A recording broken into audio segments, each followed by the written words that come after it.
warahmatullahi wabarakatuh. Terima kasih kepada Bapak Ibu yang berkenan untuk mendengarkan penjelasan dari saya. Saya akan membahas 5 materi. Yang pertama yaitu disiplin positif dan nilai-nilai kebajikan universal. Jadi niat saya berbagi pada Bapak Ibu, semoga apa yang telah saya dapatkan dari CGP Angkatan 10 ini dapat kita kembangkan di sekolah kita. Apa aja materinya dapat kita aplikasikan untuk menuju cita-cita siswa yang mempunyai profil pelajar Pancasila. Sebelumnya, marilah sama-sama kita bacakan basmalah agar acara ini berjalan dari awal hingga akhir dengan lancar. Bismillahirrahmanirrahim. Baik Bapak Ibu, karena ini udah siap, ayo kita ice breaking terlebih dahulu. Mari Bapak Ibu berdiri.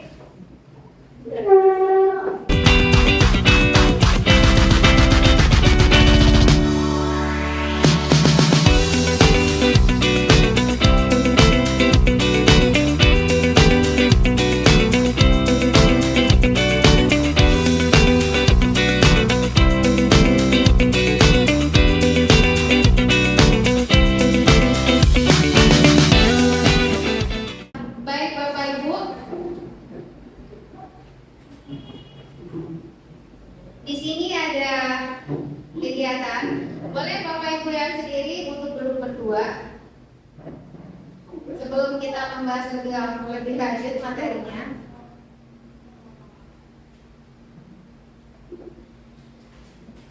Di sini ada A dan B. Bapak Ibu pilih mau jadi yang A apa yang B. Untuk yang A, Bapak Ibu nggak bawa kertas ya. Boleh ditulis di telapak tangannya nama benda atau sesuatu yang sangat berharga untuk Anda. Jadi silakan tulis di telapak tangan Bapak Ibu nama benda atau sesuatu yang sangat berharga. Kalau diingat aja boleh tapi genggam ya. Ya. Terus untuk teman yang B, dia itu akan mencoba sekuat tenaga untuk meminta agar benda yang di kepala tangan Bapak Ibu yang di A itu diserahkan ke B. Kira-kira bisa tidak? Yang A ini membuka tangannya setelah mendapatkan rayuan, terus bisa juga sebagai ancaman dari B, sehingga dia bisa membuka telapak tangannya. Coba Bapak Ibu yang mau jadi A siapa? saya A. Ibu A, berarti bagian sini A, ini B ya. Ini bagian A, ini B. Ya, silakan Bapak Ibu. Bagaimana caranya Bapak Ibu merayu temannya agar telapak tangannya itu bisa kebuka? Ini beda kalanya. Benda kalau hal yang berharga untuk Bapak Ibu. Satu orang. Bukan.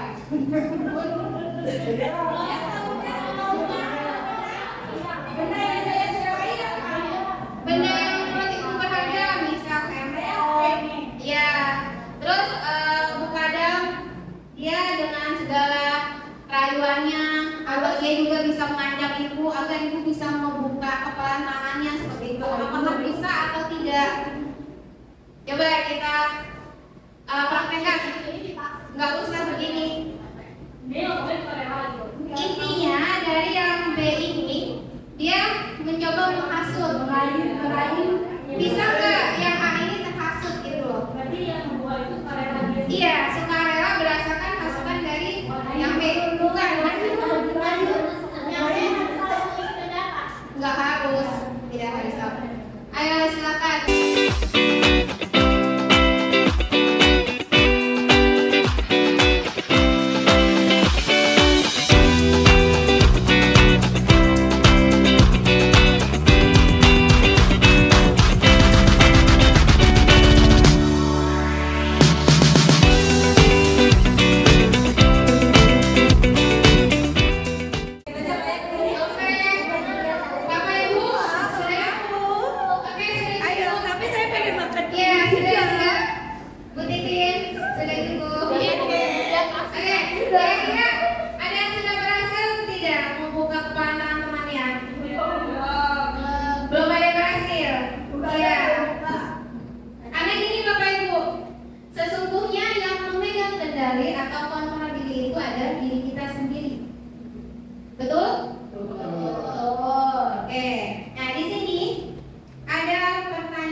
Oke.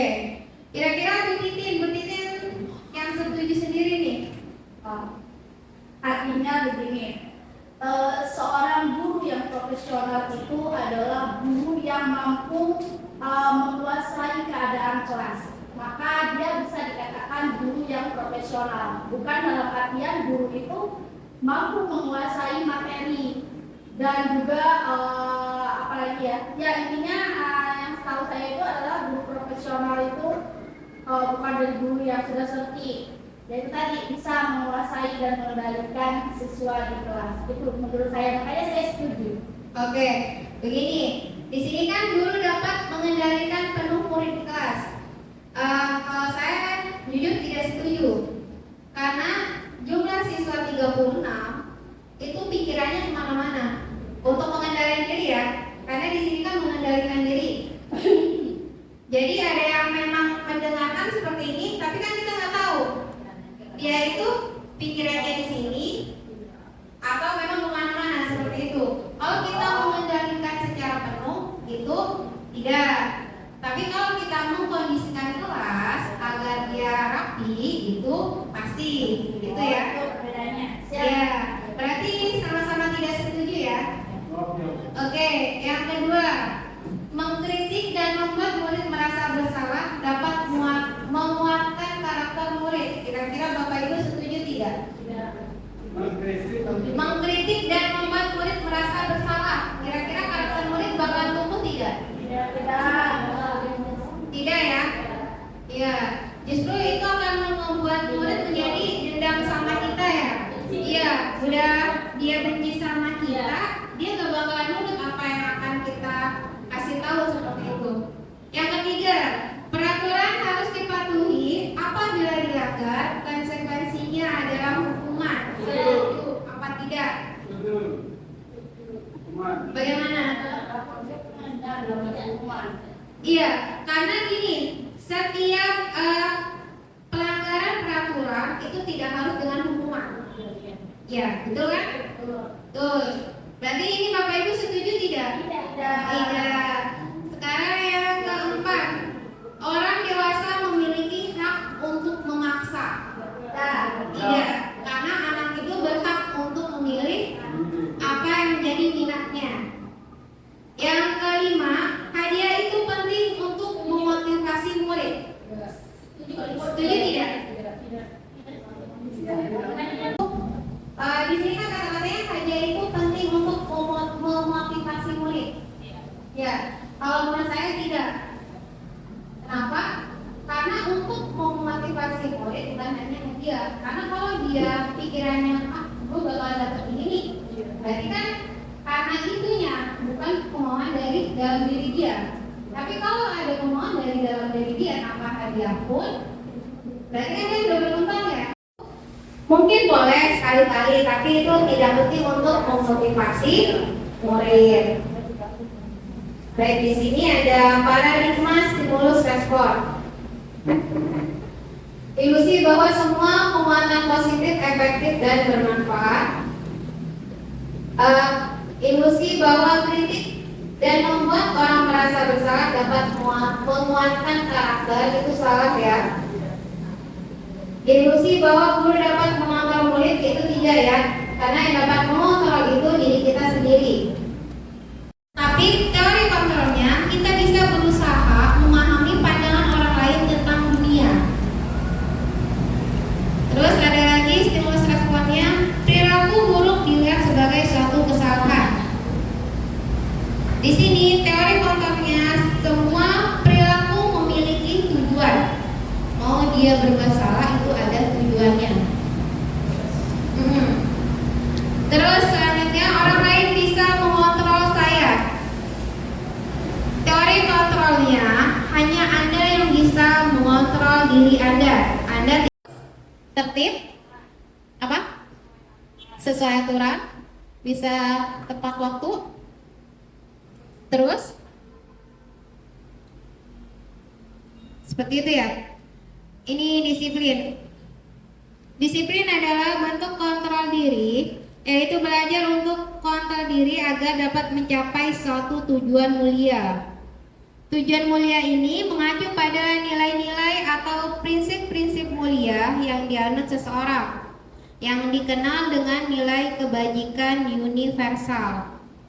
Nilai-nilai tersebut bersifat universal dan lintas bahasa, suku bangsa, agama maupun latar belakang. Di sekolah kita juga universal Bapak Ibu, karena kita terdiri dari berbagai suku bangsa.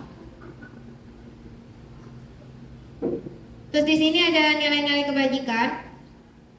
Nilai-nilai kebajikannya adalah sifat-sifat positif manusia yang merupakan tujuan mulia yang ingin dicapai setiap individu dari nilai-nilai kebajikan. Jadi nilai-nilai yang ditumbuh kembangkan oleh Bapak dan Ibu guru. Oke. Lanjut untuk selanjutnya, di sini ada motivasi, hukuman, dan penghargaan. Tadi sudah sempat kita bahas tentang penghargaan dan hukuman ya. Di sini ada, setujukah Anda hukuman mengajarkan anak untuk disiplin? Setuju atau tidak? Tidak. Nah, di sini hukuman mengajarkan anak untuk disiplin. Biasanya kan kalau hukuman ya anak-anak disuruh lari, kalau enggak squat jam, kalau tidak membersihkan kamar mandi. Kira-kira itu mengajarkan anak untuk disiplin tidak? Tidak. Yang kedua, hukuman bersifat baik selama tidak dilakukan dengan kekerasan. Hukuman bersifat baik selama tidak dilakukan dengan kekerasan. Setuju tidak? Setuju, karena bisa berupa hafalan mungkin ya. Nah kan itu kan tidak bersifat kekerasan ya. Iya. Terus hafalan hafalan Al-Quran itu surah-surah pendek. Oke. Yang ketiga, penghargaan membuat anak lebih termotivasi. Setuju. Setuju? Gurunya juga sudah. Guru biasa datang setiap pagi dapat reward. Berarti karena rewardnya dong, bukan karena tanggung jawab. Nah, itu juga maksudnya ada motivasi diri. Oke. Di sini motivasi, ada teori motivasi perilaku manusia untuk menghindari dari ketidaknyamanan atau hukuman. Apa yang akan terjadi apabila saya tidak melakukannya? Itu motivasi eksternal. Terus motivasi eksternal lagi untuk mendapatkan imbalan dari orang lain. Apa yang akan saya dapatkan apabila saya melakukannya? Nah, di sini ada motivasi internal untuk menghargai diri sendiri. Saya akan menjadi orang yang seperti apa apabila saya melakukannya. Kira-kira dari sini Bapak Ibu setujunya yang bagian mana? Kalau tadi ketika ada hukuman itu termasuk motivasi eksternal. Ketika mendapat hadiah atau imbalan sama motivasi eksternal juga. Jadi tujuan untuk disiplin positif itu yaitu motivasi internal yang tumbuh berkembang dari diri kita sendiri. Sehingga kita bisa berpikir bahwa saya akan menjadi orang yang seperti apa. Bukan karena apa yang akan terjadi apabila saya tidak melakukannya. Berarti kita takut ya. Terus ada lagi apa yang akan saya dapatkan apabila saya melakukannya. Kalau kita tidak dapat, berarti jatuhnya kita kecewa. Berarti yang paling penting itu motivasi internal. Saya akan menjadi orang yang seperti apa apabila saya melakukannya. Merdeka ini dari menurut Haji Dewantara, merdeka itu artinya tidak hanya terlepas dari perintah, akan tetapi juga cakap buat memerintah diri sendiri. Jadi kita tidak bisa dikendalikan oleh orang lain. Konsekuensi untuk hukuman, sesuatu yang menyakitkan harus terjadi. Diganti dengan konsekuensi, sesuatu harus terjadi.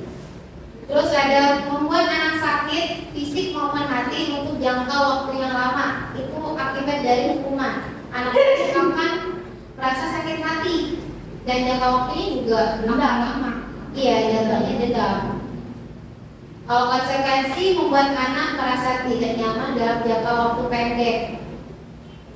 Ini nanti masuknya ke kesepakatan belajar bukan itu berapa. Karena kan kesepakatan belajar kita membuatnya bersama-sama. Tapi kalau hukuman atau hukuman itu terjadi ketika ada aturan. Biasanya aturan itu kita yang buat sendiri. Anak-anak cuma mengikuti dari aturan itu kan? Iya. Dan di sini ketika hukuman anak membenci kedisiplinan, paksaan, mendorong anak menyakiti diri sendiri, konsep diri yang buruk, anak belajar untuk menyembunyikan kesalahan, marah, merasa bersalah, dipermalukan, mereka merasa tak dihargai. Untuk konsekuensinya, anak itu akan merasa anak menghargai disiplin, stimulus, tanggapan, mendorong anak agar mudah menyelesaikan diri, konsep diri yang baik, anak belajar untuk mematuhi peraturan, kehilangan hak juga tidak nyaman, diasingkan untuk sementara atau repot. Ini perbedaan dari hukuman dan konsekuensi. Mencatat 100 kali di dalam buku kalimat. Saya tidak akan terlambat lagi karena terlambat ke sekolah. Itu hukuman ya. Ini harus saya bedakan antara hukuman sama konsekuensi. Untuk yang pertama itu jatuhnya hukuman. Ya, yang kedua, lari mengelilingi lapangan basket 2 kali karena terlambat hadir di sekolah. Hukuman. Terus murid diminta untuk push up 15 kali karena tidak menggunakan masker ke sekolah. Hukuman. Menggantikan kertas tugas teman yang telah dicoret-coret. Iya, bentuk tanggung jawab ya. Membersihkan tumpahan air di meja tulis karena tersenggol pada saat belajar. Maksudnya konsekuensi. Yang terakhir, lari mengelilingi lapangan basket 2 kali karena terlambat 10 menit untuk pelajaran PJOK. Kenapa?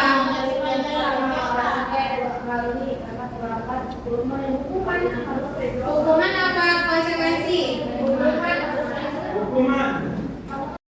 Jadi penghargaan itu ada beberapa ya. Ada penghargaan mengurangi ketepatan, penghargaan tidak efektif, penghargaan mengurangi motivasi intrinsik, penghargaan mematikan kreativitas, penghargaan menurunkan kualitas, dan penghargaan merusak hubungan.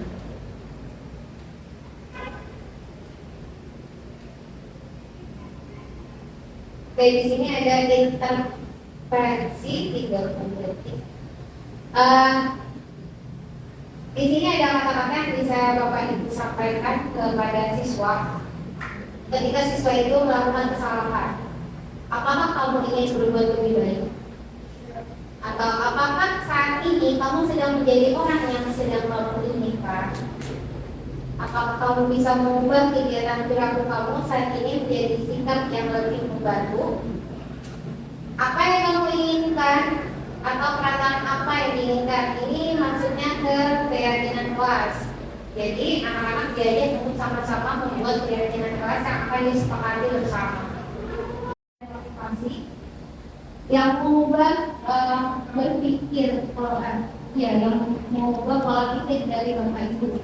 Kait tadi hukuman dan motivasi. Bagaimana atau tentang pemberian hadiah? Boleh Bapak Ibu?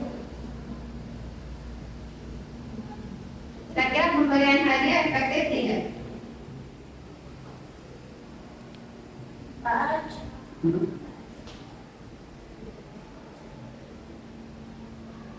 Menurut saya tidak efektif. Pemberian hadiah. Ya, secara tidak langsung karena di situ terjadi ada diskriminasi. Jadi tidak efektif. Oke. Ada lagi Bapak Ibu? Ini masih ada 3 pertanyaan lagi. Perasaan apa yang muncul sama mengikuti sesi ini? Ya. Perasaan apa yang muncul selama mengikuti sesi ini? Jadi terima kasih untuk Bu Dulu yang sudah memaparkan tadi yang awalnya mengenai penguasaan di kelas tadi, saya mau mengecek saya jadinya ya. Oh, ternyata seperti ini, memang tidak mudah sih untuk tahu bagaimana ketika kita mengajar apakah anak-anak kita itu mendengarkan kita atau tidak. Terus tadi tentang suatu hukuman. Nah ini juga berpengaruh ketika nanti kita jadi berpikir. Nah itu juga ya. Terus ketika terjadi keterlambatan dan juga nanti pada saat awal tahun pelajaran baru mungkin untuk istilahnya tadi pembuatan kesepakatan kelas itu. Jadi nanti ini kita bisa belajar lagi. Terima kasih. Oke. Terima kasih Bu Titin. Selanjutnya peran guru seperti apakah yang telah saya lakukan selama ini? Boleh Bu Dina?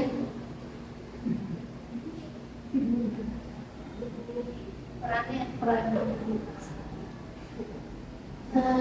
peran guru seperti apakah yang telah saya lakukan selama ini? Selama ini justru kalau dibaca dari tadi terkait hukuman itu saya jarang melakukan justru. Jadi guru yang itu kenapa mereka udah kayak gitu, lebih ke yang udah malah bukan yang guru-guru yang sering menghukum anak gitu justru. Nah itu mungkin yang harus diperbaiki dari diri saya, dari peran guru saya di kelas gitu. Nah terus terkait ini agak pengen yang masalah pemberian hadiah gitu menurut pemikiran saya. Sebenarnya untuk pemberian hadiah itu ke anak murid itu boleh saja menurut saya gitu ya. Cuman teksnya itu pada saat memberikan instruksi ke anak itu jangan membuat mereka seperti mental rumah gitu. Justru membuat mereka dari kata-kata itu membuat mental pejuang gitu. Kalau misalkan kamu dapat dan kamu mau ini, kamu harus berjuang dulu gitu. Bukan yang ujuk-ujuk dapat hadiah gitu. Jadi bukan gimana sih, dari bahasanya pun juga berbeda gitu. Ngebahasain ke anak gitu. Kalau masalah hadiah boleh-boleh aja selama itu konteksnya untuk membuat mereka berjuang. tujuannya sampai.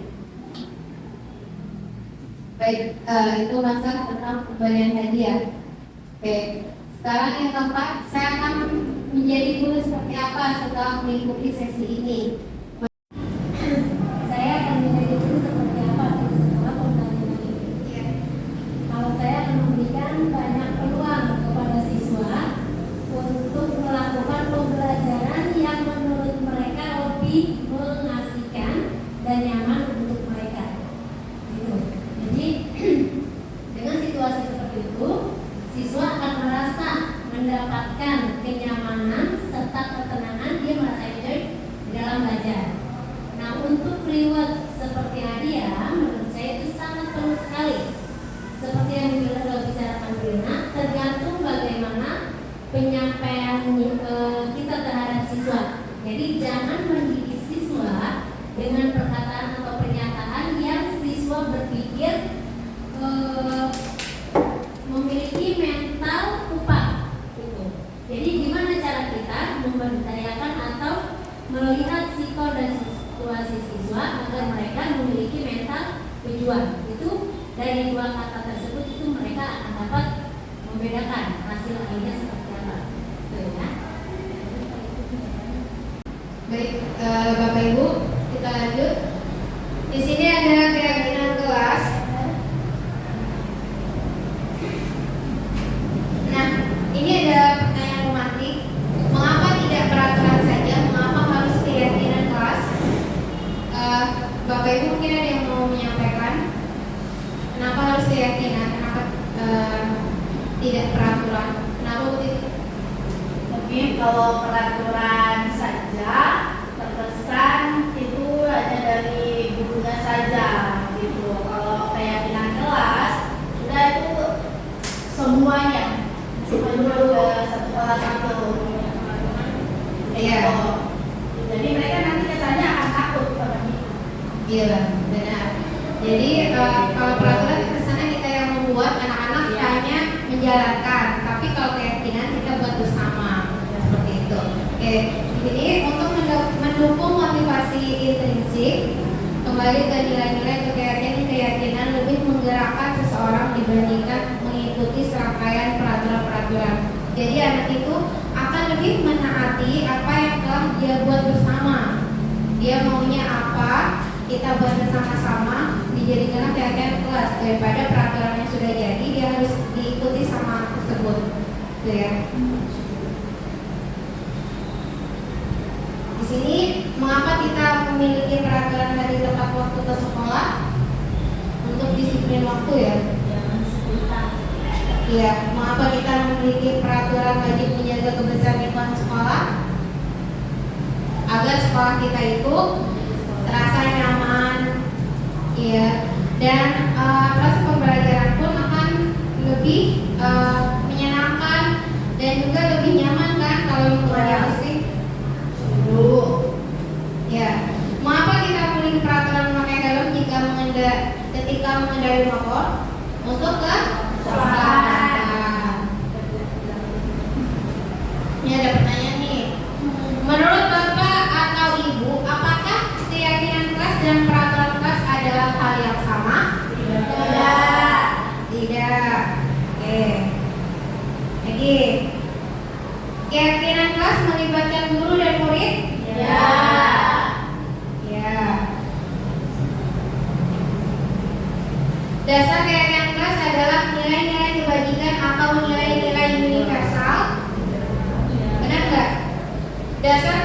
Dasar keyakinan kelas adalah nilai-nilai kebajikan atau nilai-nilai universal. Ya. Iya. Apa nilai kebajikan atau nilai universal dari peraturan berikut? Saling membantu. Itu nilai kebajikannya apa? Apakah peduli, gotong royong, atau saling membantu? Bisa peduli, bukan peduli, betul ya. Jadi, untuk membersihkan lingkungan sekolah, ya, bisa menjaga kebersihan ya. Terus mengembalikan buku pada tempatnya, bentuknya mengembalikan sesuatu pada tempatnya. Tanggung jawab. Oke, benar. Di sini ada langkah-langkah menyusun keyakinan kelas. Ada 6 langkah. Boleh salah satu dari Bapak Ibu untuk membuat keyakinan kelas, kira-kira yang pertama yang mana dulu nih? Dari yang ini, yang Diskusi. Memunculkan seluruh warga kelas. ya, yang pertama yang kita lakukan yaitu berdiskusi memunculkan peraturan-peraturan yang perlu ditaati warga kelas. Yang keduanya,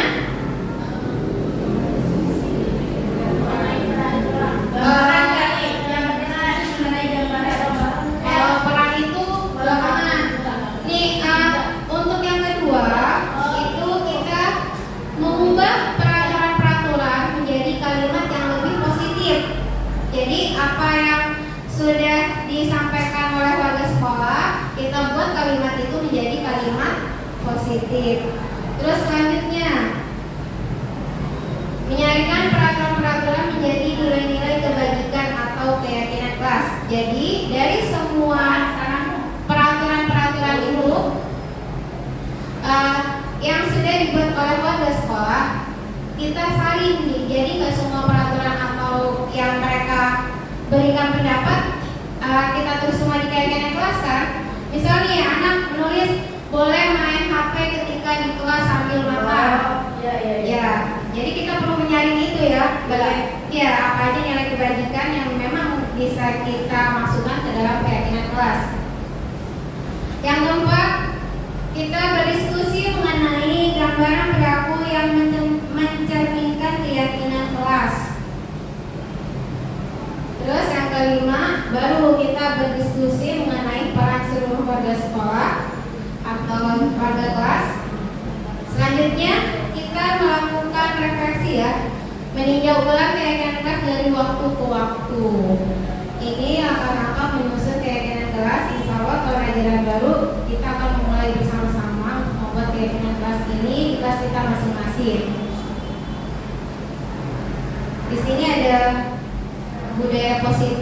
lingkungan positif, keyakinan kelas, dan peraturan kelas.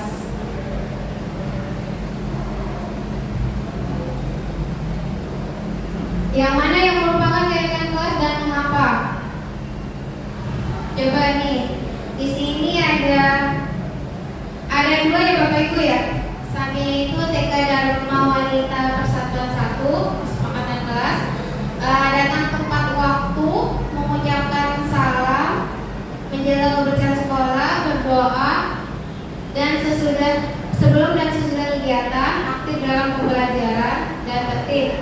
Yang di sampingnya, kesepakatan kelasnya, kami guru dan murid yang saling menyayangi, kami murid yang semangat belajar, kami murid yang peduli dengan teman-teman. Kira-kira dari dua itu yang termasuk keyakinan kelas yang mana?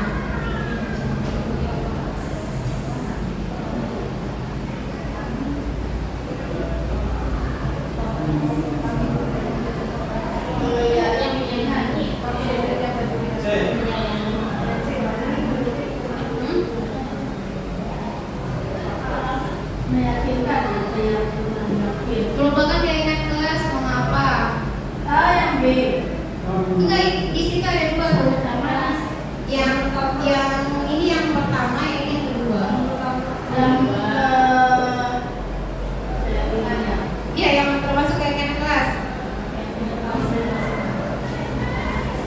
Oh, yang pertama berarti Iya, yakin saya akan tepat waktu datang ke sekolah dan yakin untuk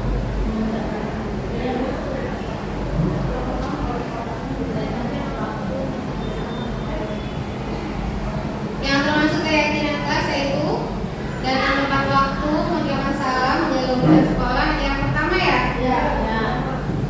Kalau yang ini lebih tepatnya kami murid yang semangat belajar, itu pernyataan ya,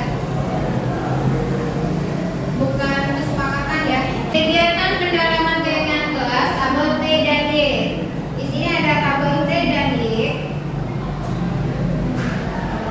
Di sini ada terlihat, terdengar, dan berperilaku.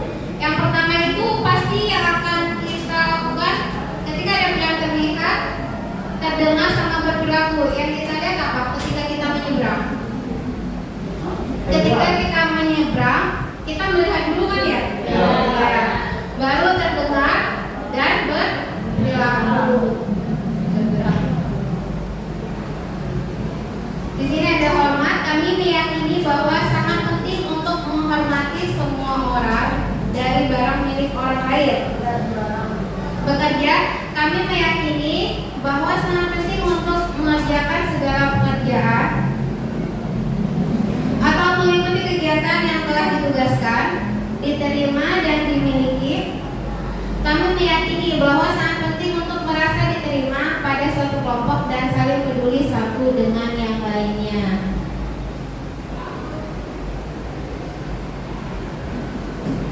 Di sini rasa hormat.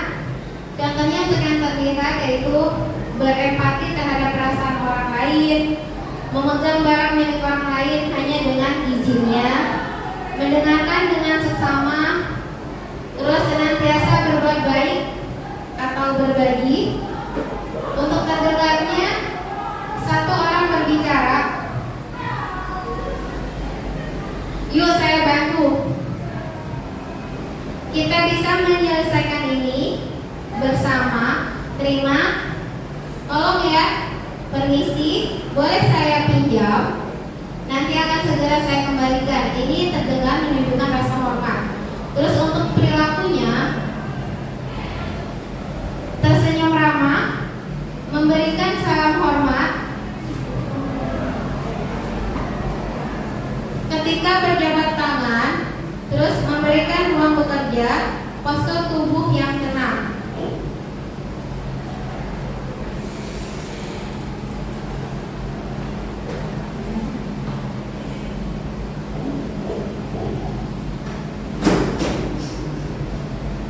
Oke, Bapak Ibu, di sini ada peraturan.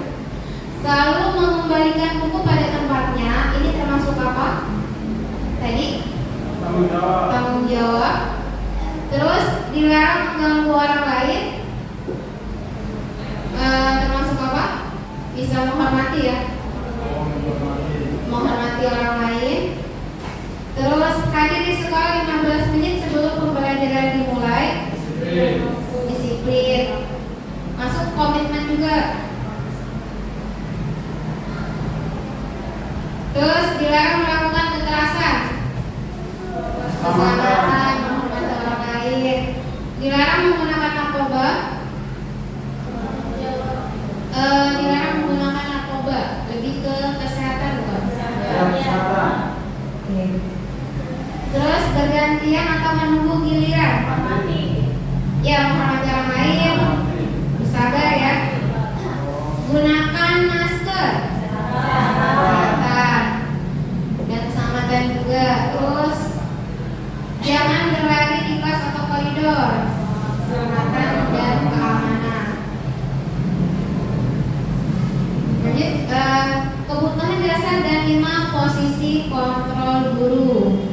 Di sini setiap siswa itu ketika dia melakukan sesuatu itu ada sebabnya, ada tujuannya. Nah, di sini kita akan membahas tentang kebutuhan dasar manusia. Kebutuhan dasar pada manusia merupakan unsur-unsur yang dibutuhkan oleh manusia dalam menjaga keseimbangan, baik secara fisiologis maupun psikologis. Hal ini tentunya bertujuan untuk mempertahankan kehidupan dan kesehatan. Di sini 5 kebutuhan dasar manusia. Yang pertama ada kebutuhan bertahan hidup, terus kasih sayang dan rasa diterima, kebebasan, kesenangan, dan penguasaan. Apakah peserta didik Bapak atau Ibu telah terpenuhi kebutuhan dasarnya? Kira-kira sudah terpenuhi tidak?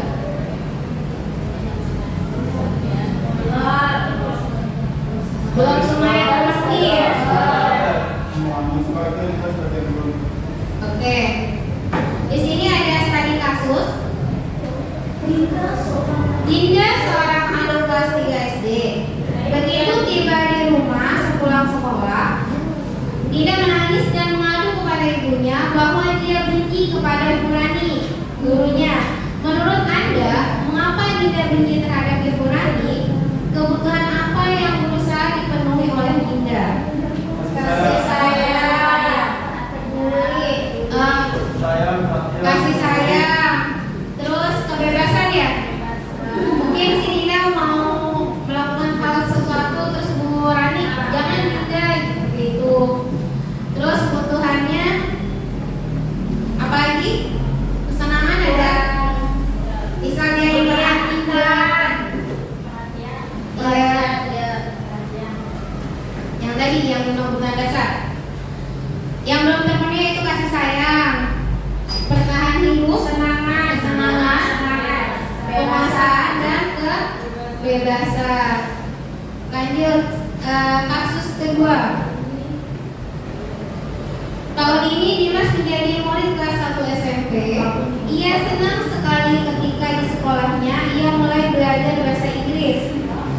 Setiap hari ia belajar bahasa Inggris. Ia terlihat rajin dan bersemangat sekali belajar sampai akhirnya ia bisa bicara dalam bahasa Inggris sederhana dengan baik dan lancar. Kebutuhan apa yang telah dipenuhi oleh Dimas?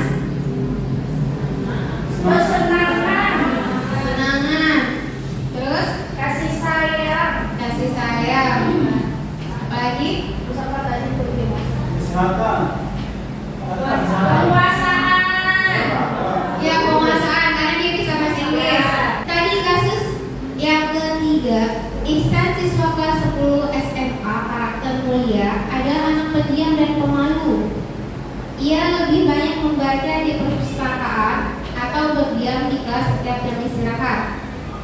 Suatu ketika SMA karakter mulia mengikuti lomba debat antar SMA. Tiba-tiba Adit, salah satu anggota tim yang ditunjuk mengikuti lomba tersebut, dirawat di rumah sakit karena demam berdarah. Kepala sekolah bertanya pada guru tentang siswa yang dapat menggantikan Adit. Guru-guru sepakat merekomendasikan Ihsan karena pengetahuannya yang luas dan kinerjanya yang bagus dalam pelajaran bahasa Inggris. Ternyata Ihsan dan teman-teman satu timnya, Sinta dan Indra, menjadi juara umum. Sejak saat itu Ihsan berubah menjadi anak yang lebih percaya diri. Ia tidak lagi pemalu dan pendiam lagi. Kebutuhan dasar mana yang terpenuhi pada Ihsan sehingga membuatnya berubah? Penugasan. Apa? Penguasaan.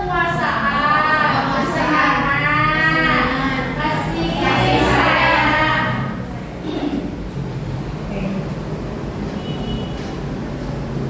Di sini ada 5 posisi kontrol guru. Di sini ada penghukum, pembuat rasa bersalah, teman, pemantau, dan manajer. Kira-kira dari 5 posisi kontrol ini, Bapak Ibu cenderungnya gimana? Teman. Teman, Terus pemantau. pemantau, terus Buat rasa bersalah itu bukan aja sama penghukum. dan penghukum. Berarti 5 posisi kontrol itu Bapak Ibu pernah lakukan? Iya. Oke. Di sini kita mengidentifikasi patuhi aturan saya atau awas. Itu termasuk apa? Penghukum atau pembuat rasa bersalah, teman atau pemantau atau manajer. Patuhi aturan saya atau awas. Penghukum. Kamu selalu saja salah. Penghukum. Kamu pasti selalu yang terakhir selesai. Selalu ada terlambat. Kalau membuat ini bedanya ini, Bapak Ibu, untuk kamu pasti selalu yang terakhir selesai itu termasuk penghukum. Kalau membuat rasa bersalah seperti yang di sampingnya, ibu sangat kecewa dengan kamu. Jadi ibunya seolah-olah anak itu gara-gara kamu sih ibu jadi begini. Itu kan membuat anak itu, wah ibu ini gara-gara saya loh dia jadi sedih atau jadi sakit hati. Itu yang membuat rasa bersalah. Berapa kali Bapak harus kasih tahu kamu ya? Bagaimana coba kalau orang kamu tahu kamu berbuat begini? Itu termasuk kata-kata pembuat rasa bersalah. Nah, di sini ada yang peraturan apa? Ini ketika kita menjadi teman. Peraturan apa? Apa yang telah kamu lakukan? Sanksi apa? Sanksi atau konsekuensinya apa? Terus ketika kita jadi pemantau, kata-kata begini, ayo bantulah demi Bapak ya. Ayo ingat tidak bantuan Bapak selama ini? Sanksi atau konsekuensinya apa? Untuk menjadi manajer, ya kita bisa gunakan kata-kata seperti ini. Apa yang kita yakini? Kesepakatan kelas. Apakah kamu meyakininya? Jika kamu meyakininya, apakah kamu bersedia memperbaikinya? Apa rencanamu untuk memperbaikinya? Nah, Bapak Ibu termasuk tipe yang mana? Yang pertama penghukum, guru menggunakan hukuman fisik maupun verbal. Pembuat rasa bersalah, guru membuat rasa bersalah akan membuat kemungkinan yang membuat orang lain merasa tidak nyaman, bersalah atau merasa rendah diri. Teman, guru akan berupaya mengontrol murid melalui hubungan yang baik dengan murid. Pemantau, guru mengawasi. Pada saat kita mengawasi, kita bertanggung jawab atas perilaku orang-orang yang kita awasi. Dan ketika Bapak Ibu menjadi manajer, posisi guru berbuat sesuatu bersama murid, mempersilahkan murid, mempertanggungjawabkan perilakunya, mendukung murid agar memperoleh solusi atas masalahnya. Tipe manakah yang paling ideal menurut Bapak dan Ibu? Manajer. Oke. Manajer, itu tipe yang paling ideal ya, karena kita bisa berkolaborasi bersama dengan siswa kita untuk sama-sama mencari solusi. Nah, di restitusi dan simulasi segitiga restitusi untuk menyelesaikan sebuah masalah. Di mana restitusi adalah proses menciptakan kondisi bagi murid untuk memperbaiki kesalahan mereka sehingga mereka bisa kembali ke kelompok mereka dengan karakter yang lebih kuat. Ada tahapan restitusi dan kaitannya dengan teori kontrol. Yang pertama, strateginya menstabilkan identitas. Kita semua akan melakukan hal yang terbaik yang bisa kita lakukan. Terus ada validasi tindakan yang salah. Semua perilaku memiliki alasan. Menanyakan keyakinan. Kita semua memiliki motivasi internal. Ini 3 sisi restitusi.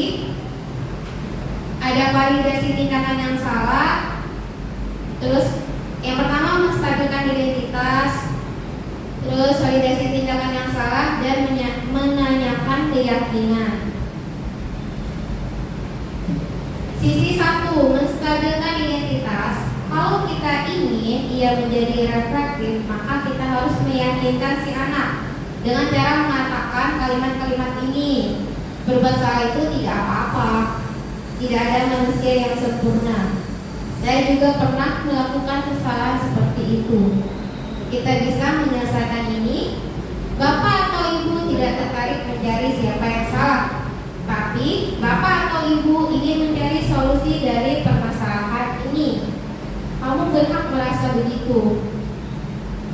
Apakah kamu sedang menjadi teman yang baik buat dirimu sendiri?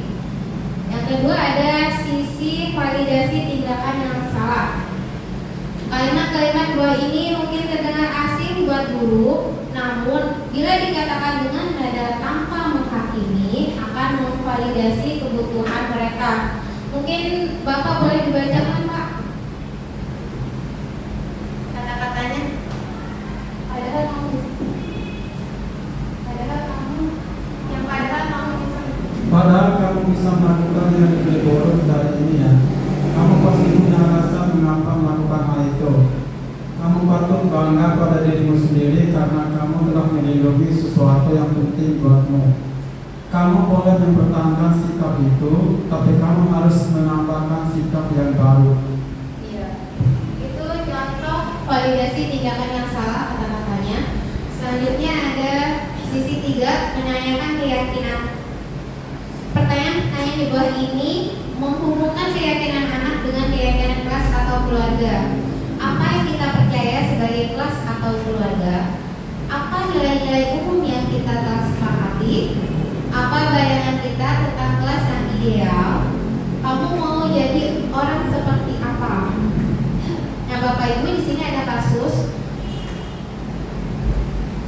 Mario dan Adi merupakan murid kelas 8 di SMP Tunas. Pada jam istirahat makan siang, saat semua anak lain bermain di luar kelas, mereka diajak bicara oleh guru wali kelas mereka, Bapak Joko, di ruang kelas.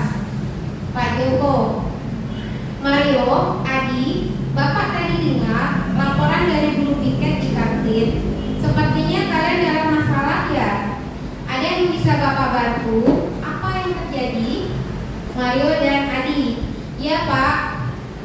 Tadi pada jam istirahat pagi, kami main lempar-lemparan makanan di kantin, tapi tidak sengaja malah kelempar ke wajah Ibu Dina, kepala sekolah, ketika beliau sedang berjalan.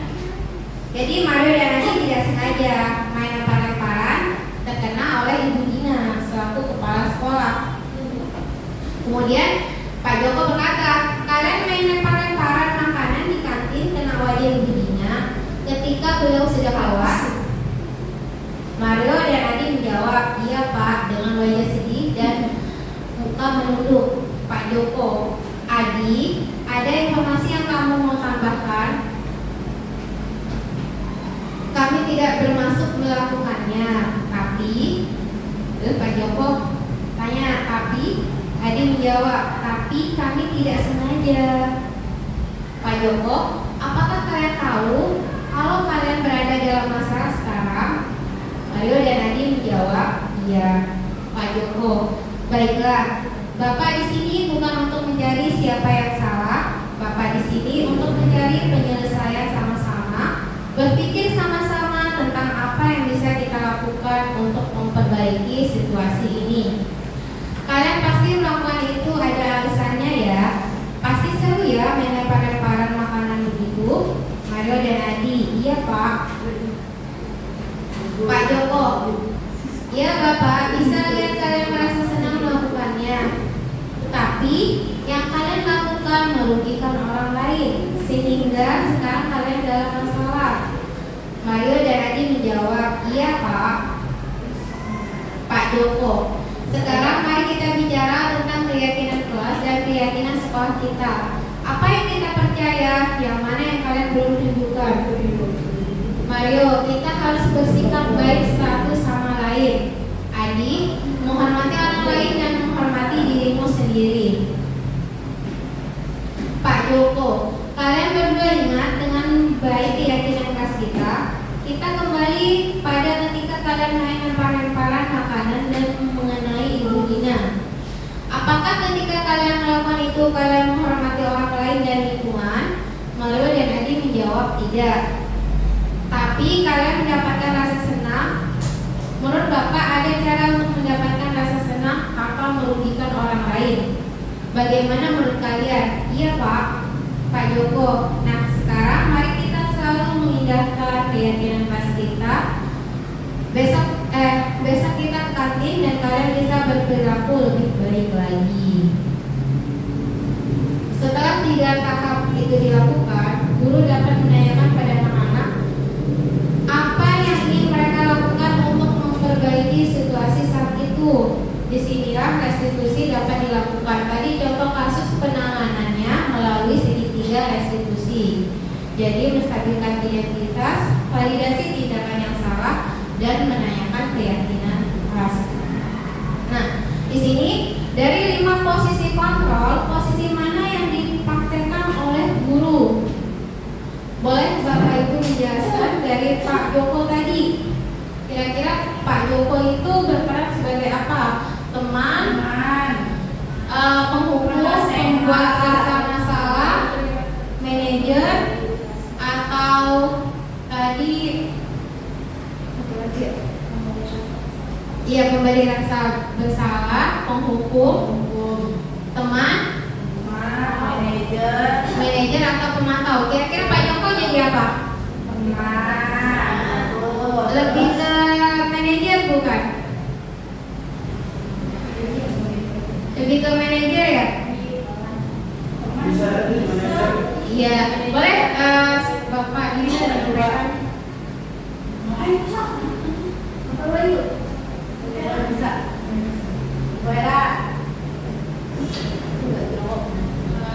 Menurut saya posisi Pak Joko ini di sini sebagai manajer juga bisa, terus sebagai pemberi rasa bersalah juga bisa, karena dia berkali-kali mengingatkan kedua anak muridnya itu kalau yang mereka lakukan itu salah, gitu. Jadi mereka sadar kalau itu hal yang salah.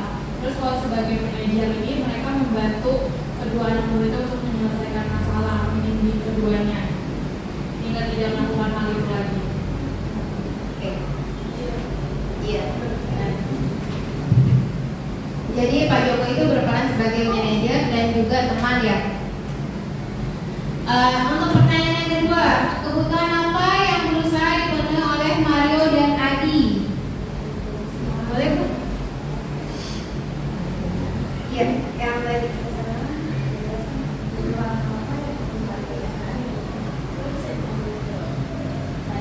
Tadi kebutuhan bertahan hidup, kebebasan, kesenangan, terus penguasaan.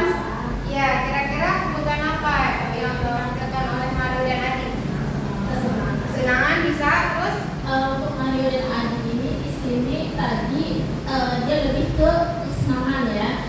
Kemudian kalau kebebasan juga kesenangan karena dia di sini sedang bermain ya, sedang bermain karena dengan teman-temannya, jadi dia membutuhkan kebebasan ataupun kesenangan di situ.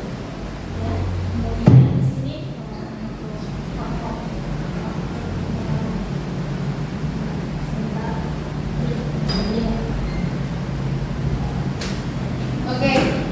kebutuhan yang dipenuhi oleh Mario dan Adi yaitu kesenangan dan kebebasan ya.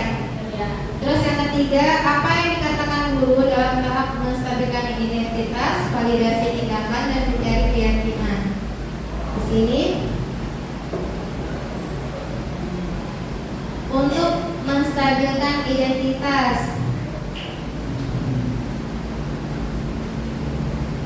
Di sini Pak Joko menanyakan apakah kalian tahu kalau kalian berada dalam masalah sekarang?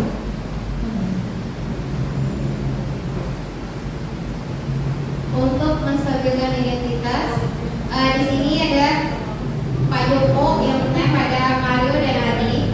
Bapak tadi dengan laporan dari guru tiket di kantin, soalnya kalian dalam masalah ya. Ada yang bisa Bapak bantu? Apa yang terjadi? Terus untuk validasi tindakan yang salah, baiklah, Bapak di sini bukan untuk mencari siapa yang salah. Bapak di sini untuk mencari penyelesaian sama-sama, berpikir sama-sama tentang apa yang bisa kita lakukan untuk memperbaiki situasi yang ini. Terus untuk menanyakan keyakinan, di sini Pak Joko mengatakan kalian berdua ingat dengan baik keyakinan kelas kita. Kita kembali pada ketika kalian main lempar-lemparan makanan dan mengenai Ibu Dina. Apakah ketika kalian melakukan itu kalian menghormati orang lain dan lingkungan? Itu termasuk tindakan mencari keyakinan. Terus yang keempat, kira-kira sesuai prinsip restitusi, apa yang akan dilakukan Mario dan Adi untuk memperbaiki kesalahan mereka pada Ibu Dina? Kira-kira Mario dan Adi akan melakukan apa? Boleh Bu?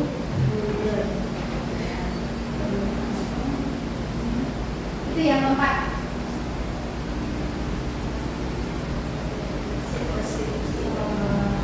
Untuk yang dilakukan oleh Adi dan Mario, mungkin yang pertama adalah mengakui kesalahannya dulu, tanpa dia melakukan pembelaan diri karena memang dia salah.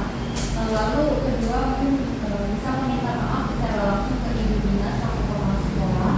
Mungkin bisa juga ditemani dengan wali kelasnya kalau memang mereka berdua tidak berani gitu ya. Lalu mereka berjanji gitu untuk tidak melakukan hal itu lagi gitu. Karena kan selain kalau misalkan hal ketika dia melempar makanan walaupun tidak terkena kepala sekolah pun itu juga tidak boleh karena kan sama aja membuang makanan atau tidak. Terima kasih Bu Dian. Jadi cara memperbaiki kesalahannya yaitu dengan dengan meminta maaf kepada Ibu Dina, berjanji untuk tidak mengulangi lagi, dan dia memperbaiki kesalahan yang telah diperbuat. Baik Bapak Ibu, cukup sekian pemaparan dari saya. Semoga apa yang kita bahas hari ini bisa bermanfaat untuk Bapak Ibu semua dan bisa kita terapkan dalam proses pembelajaran kita. Wabillahi taufiq wal hidayah. Wassalamualaikum warahmatullahi wabarakatuh. Waalaikumsalam.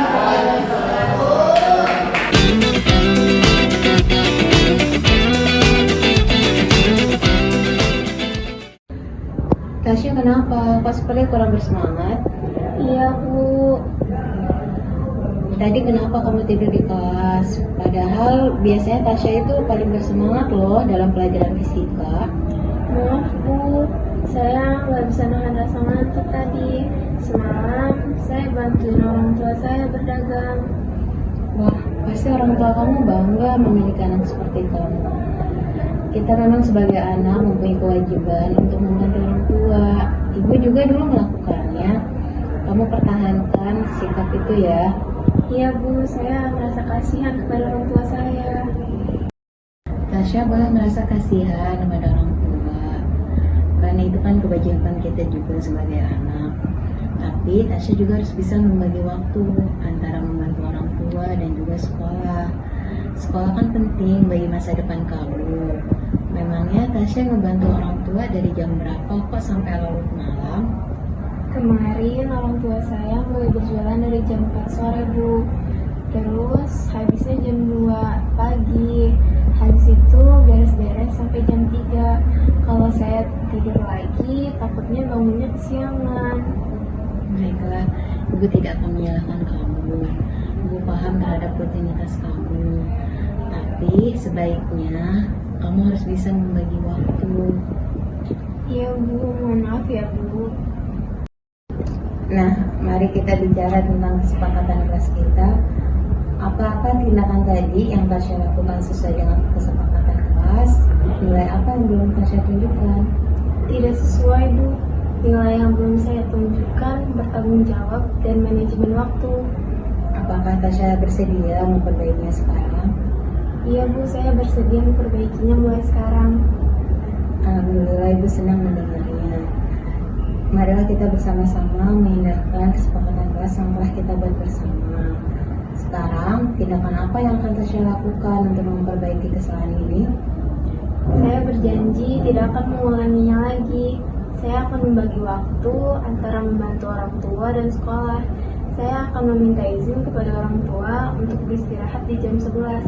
Jadi, saya tidak akan mengantuk lagi di sekolah dan dapat mengikuti pelajaran dengan baik. Baik Tasya, terima kasih. Kamu telah bertanggung jawab dan bisa menjadi solusi untuk masalah kamu sendiri. Ibu doakan semoga kelak kamu menjadi orang yang sukses. Amin, terima kasih Bu. Sekali lagi mohon maaf ya Bu. Iya, silakan istirahat. Baik Bu.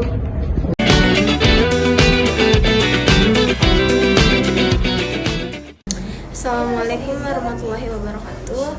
Saya Tasya dari fase E7. Saya merasa senang setelah berdiskusi dengan Bu Nurul. Setelah berdiskusi, saya jadi mengetahui pentingnya mengatur waktu dan bertanggung jawab atas kesalahan yang telah saya perbuat.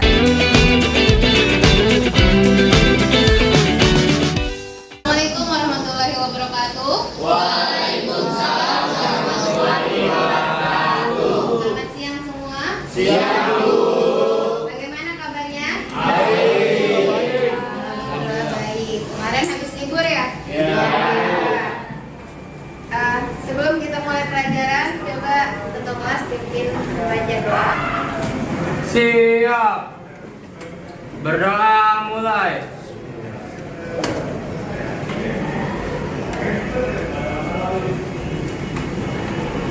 Berdoa selesai. Memberi salam. Assalamualaikum warahmatullahi wabarakatuh. Waalaikumsalam warahmatullahi wabarakatuh. Ibu absen dulu ya. Baik Bu. Adita Ayu, sakit. Ahmad Abi. Dispen. Oh iya, kemarin lomba marching band ya. Iya Bu. Ahmad Sahreza. Ayusa. Oke, kita doakan semoga teman kita yang sakit diberi kesehatan. Amin. Bisa berkumpul lagi bersama. Amin. Baik, sebelum kita mulai, Ibu mau membuat kesepakatan kelas. Kesepakatan kelasnya itu kita buat bersama-sama. Nanti Ibu kasih ini ya, silakan kalian tulis aturan apa yang kalian mau ada ketika pelajaran fisika. Satu orang silakan menuliskan aturan apa atau kesepakatan apa yang ingin kalian lakukan ketika pelajaran fisika. Boleh ketua kelas bantu bagikan?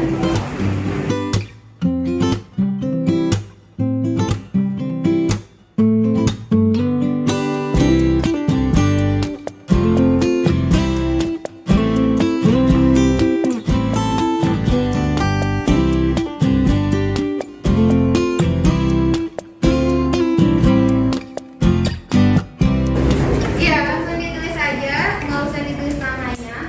Nanti ketika selesai ditulis, silakan langsung tempel di sini.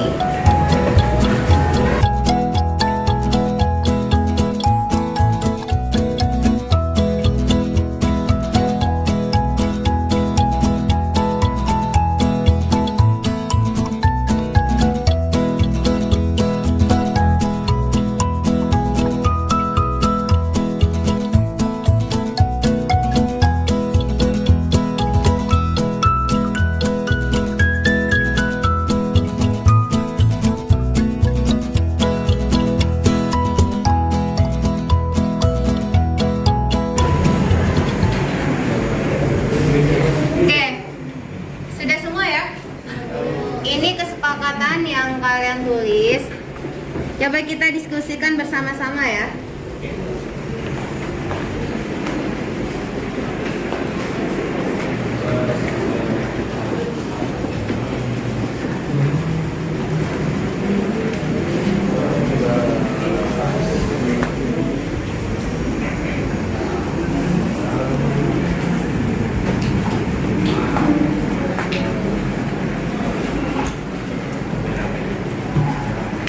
Fisika.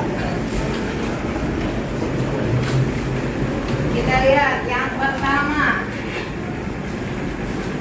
tidak boleh berkata kasar.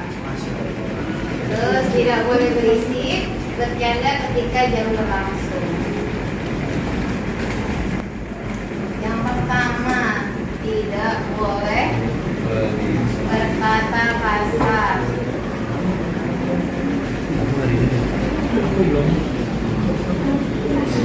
Nah, di sini tidak boleh berkata kasar, artinya nama-nama kalian itu tidak ada yang namanya di kebun binatang, ya. Oh ya Bu.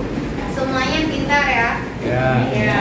Namanya sudah sesuai dengan apa yang diberikan oleh orang tua kalian. Berarti kita sepakat untuk tidak berbicara atau berkata Kasar. Selanjutnya, tidak boleh berisik.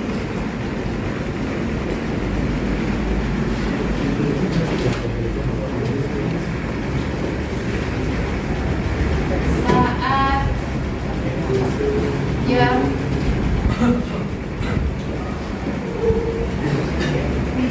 Oke, yang kedua tidak boleh berisik saat jam pelajaran. Jadi ketika guru menjelaskan, maka kalian harus fokus untuk mendengarkan. Kalau memang ada yang mau ditanyakan, ketika nanti dikasih kesempatan untuk bertanya. Oke. Di sini ada menggunakan handphone di dalam kelas, tetapi di waktu tertentu. Sepakat tidak menggunakan handphone?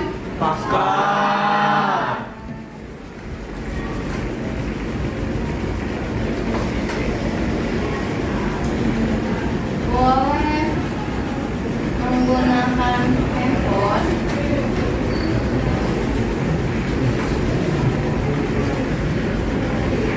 di saat tertentu. Ini kita harus diskusikan. Saat tertentunya itu ketika apa? Saat Selesai menjelaskan materi. Oke. Saat selesai penjelasan materi ya. Ya Bu. Ya. Nah, kalaupun ketika penjelasan materi itu tidak apa-apa. Yang penting ada instruksi dari gurunya bahwa kalian boleh mencari materinya di handphone.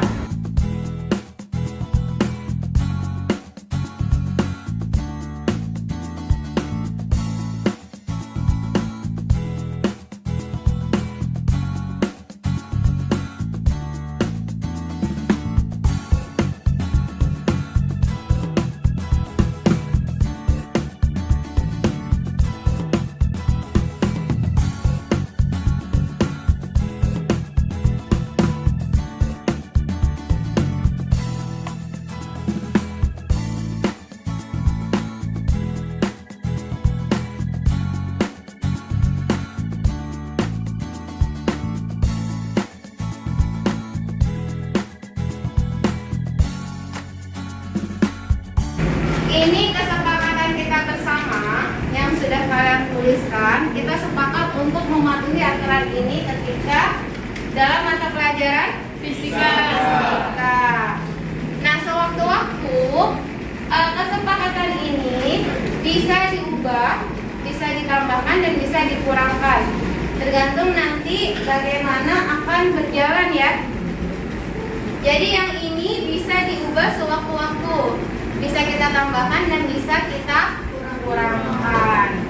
Tergantung nanti kedepannya bagaimana, kesepakatan apa yang akan kita tambahi.